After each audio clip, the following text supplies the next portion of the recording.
Hey friends, Matt Reisinger, talking trades today. We're talking plumbing. We're outside of Minneapolis, Minnesota, and I'm just pulling up to Eric Aune's shop. Eric is a master plumber. He owns Aune Plumbing. He really specializes in heating systems, interestingly enough. That's a specialty in the plumbing trade. And we're gonna learn all about Eric, how he got to where he was. This is gonna be a really fun episode. Talking plumbing, let's get going. Build Original Series, hosted by Matt Reisinger.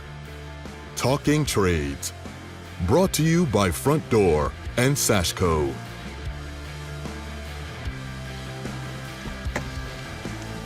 Eric Aune. Hey, buddy. Man, I'm so glad to get here. Super excited to spend a day or two with you, brother. Welcome. So the lowest rung on the ladder to become a plumber is apprentice, right? Yeah, that's where you start out. And so I'm gonna be your apprentice today. I'm excited to get to the job site. Do I get to use your cool tools in the red boxes as an apprentice? Well, Matt, actually, so I got you a special tool today that you're gonna become friends with. I think you're gonna have to get to know it a little bit before you get the big tools. So these are gonna be my main tool. Yeah. All right, so what am I doing? Let's go, buddy.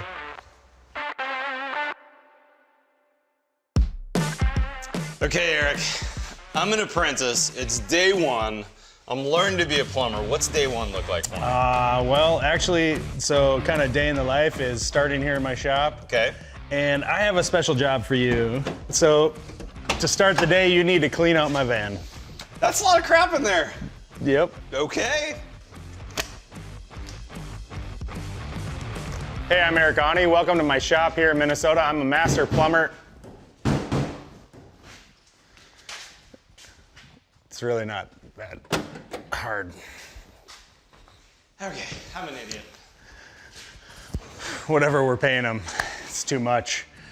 Yeah, so I'm a master plumber here in Minnesota. I've been a plumber for about 25 years. I run my own business, and I got into this right out of high school. I really like what I do, and I really like working alone, apparently. In that 25 years, I started out as an apprentice at the bottom of the rung, just out of high school. I knew that college wasn't for me, and I wanted to do something that was gonna give me a little more variety. You know, at that age, you don't quite know what you want to do. You certainly don't have any like real passions about doing something like finding a job. As an apprentice, you start at the bottom and you work your way up. Here in Minnesota, we have a 4-year apprenticeship program, so it's structured. You go to school, night school, a few nights a week, a few months of the year. And you do that as you are working on the job, which I think is really what attracted me to the trades, was going to work every single day, getting trained on the job, getting paid to learn instead of having college debt. Growing up, I was always a curious kid. I wanted to take things apart, put them back together just to see how they worked. A lot of kids will play with Legos. A lot of kids will go try to build a ramp for their bike or a tree fort. That was the kind of things that I did. I didn't know then, of course, or even as I was a young adult, that would really was a signal to like, I like to work with my hands. I like to make things happen, make things work. I love it when things don't work and I can fix them. And I think that's really how I ended up doing what I do today. There's a lot of ways to specialize in the trades, and plumbing is no exception. So I think most people think about toilets and backed up drain lines. Although I can do that kind of work, I've actually decided to specialize in heating. I do a lot more work with gas appliances, hot water heating systems. It's really been great with our long Minnesota winters and working in the heating trade. I'm busy for months at a time, but then when that snow melts, it's really nice because I get to take a little time off.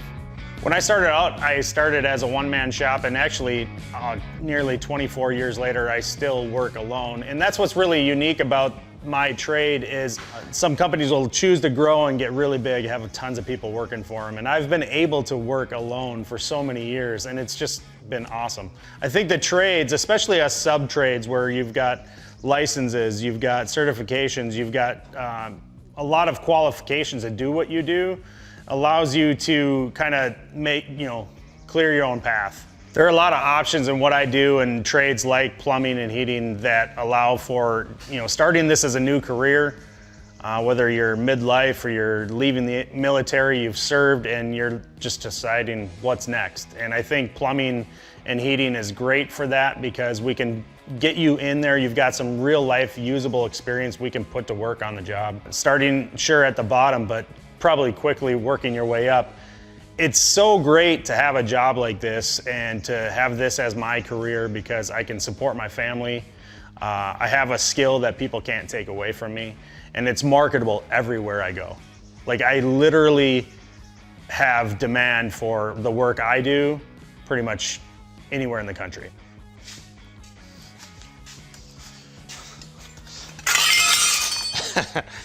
Okay, y'all, so Eric is gonna be too modest to tell you today, but I need to pull you aside and tell you that Eric Aune is the quintessential American success story built upon the foundation of the plumbing trade. Eric, as an 18-year-old, came right out of high school, joined a union apprentice program, 4 years later sat for his journeyman's test, and then not even a year later, right at a year later, sat down for his master's test. So here he is, early 20s. He actually married his high school sweetheart, and at like 23 years old is building his very first house. This house here, he built a couple years later at like 26 or 27 years old. And by the time he was 29 years old, he'd already started Aune Plumbing, which now he's owned for almost 20 years, 19 years, something like that. I mean, this is absolutely an American success story. And he did all that, oh, by the way, totally debt-free. And here Eric is now. He's 4 or 5 years younger than I am. I think he's 46 years old. His kids are out of the house. He's been married for almost 25 years. He's got a beautiful custom home that he built, a gorgeous piece of property here in Minnesota. Check out this shop. I mean, this shop is unbelievable. He's got trucks and tools and vans. He's got a mini truck. I mean, this is absolutely the American dream right here. He did it all debt-free. He did it all on the foundation of the plumbing trade. Let's go. Better get back to it. All right. Whew. Job well done. I really like working alone.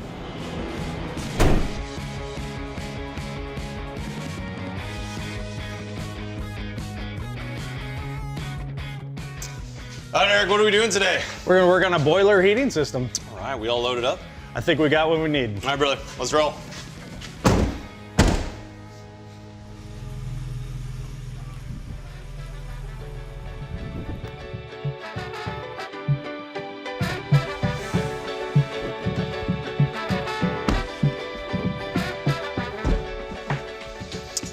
Talking trades. I'm excited to be on the job site with you, man. I'm glad to have you. So what are we doing over here today? Yesterday I tore out an old boiler, cast iron, weighed like 400 pounds. Ooh. We already trucked that away, so you got out of that and you're lucky. So did you put that 400-pounder on your back and walk it up the stairs? No.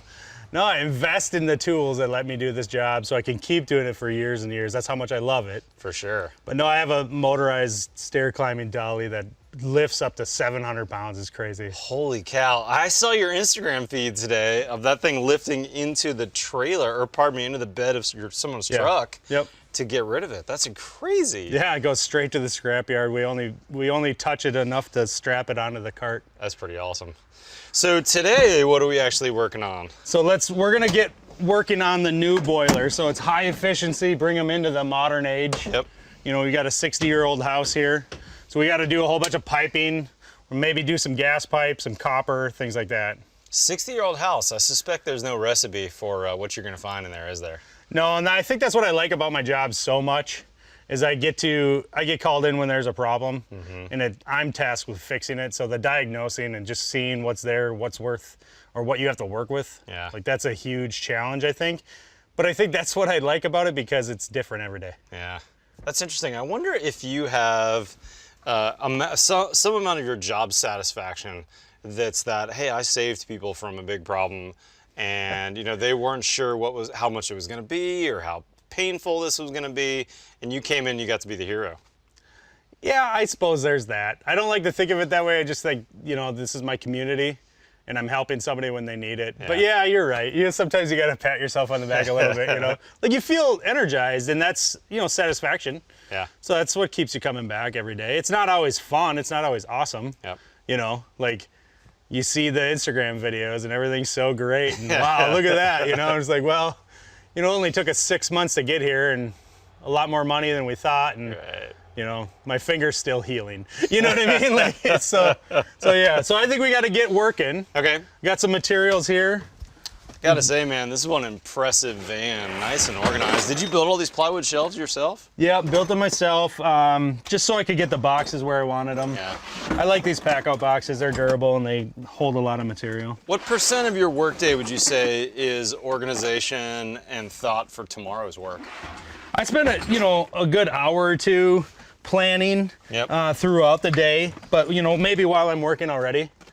And yeah, I suppose at the end of the day, unloading the van, getting rid of the garbage, making sure the bins are stocked. Yeah. That's a big part of the job because you might be 20, 30 miles from a supply house, and going to get materials is just wasteful. Oh yeah, for sure. So ordering things online from an app on my phone, having the like complete connection to my suppliers is awesome.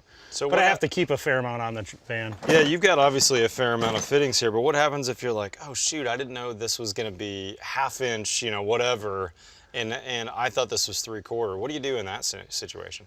Well, if I don't have it, I kind of shake my head and I get a little down on myself, right?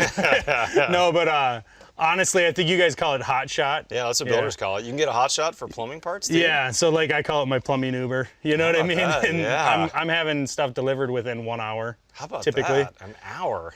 Like you have to be efficient.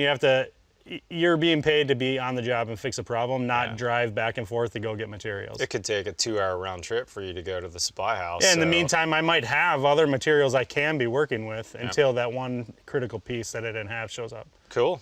I'm assuming we're heading to the basement. Yeah, let's do it. There's a little air AC down there. Ooh, that sounds nice in this hot weather.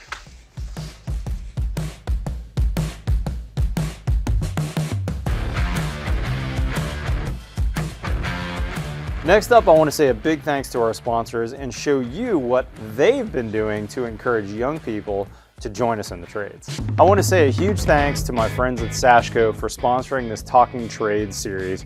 First off, if you're not familiar with them, Sashco makes a huge line of premium caulks and sealants that I use every day on my high performance builds. They're a family-owned company that makes their products in Colorado, but they also have been a massive supporter of trade school education. Now, if you are a trade school teacher watching this video, I want to tell you about their Class Pack program, which was designed for you to use in your classroom to educate students about sealant technology and application. Now, I've been through a version of this program and it was really fun and educational. You can enhance your curriculum with their expert resources. Learn more at sashco.com/trades-support. Now, if you aren't a teacher, you can still make a difference in this battle to bolster our trade base. Take the Sashco Challenge. Volunteer a local trade school in your town, capture the moment, share it on social media and tag Sashco, and your reward will be a free case of Lexel as a token of their appreciation for supporting trades education. Thanks again, Sashco, for sponsoring these videos. I want to thank our friends at Front Door for sponsoring this Talking Trades series. If you're not familiar with Front Door, they are reimagining how homeowners maintain and repair their most valuable asset, their home.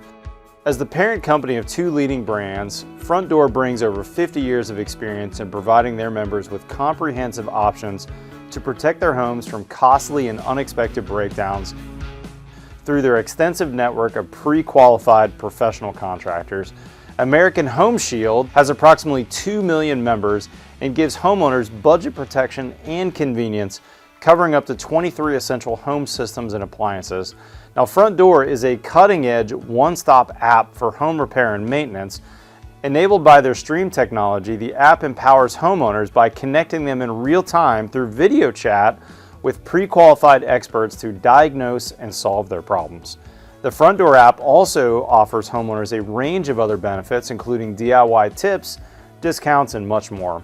More information about American Home Shield and Front Door, visit frontdoorhome.com. Now, as the largest provider of home service plans in the nation and a network of approximately 16,000 independent contractors, Front Door is spreading the word and advocating to bring new talent into the pipeline by creating opportunities for young people as plumbers, electricians, and other highly skilled professions. Front Door has also been sponsoring organizations committed to the advancement of the skilled trades like Skills USA, and Be Pro, Be Proud. I've been to their events. Those are amazing organizations, and huge thanks to Front Door for their partnership in this Talking Trade series.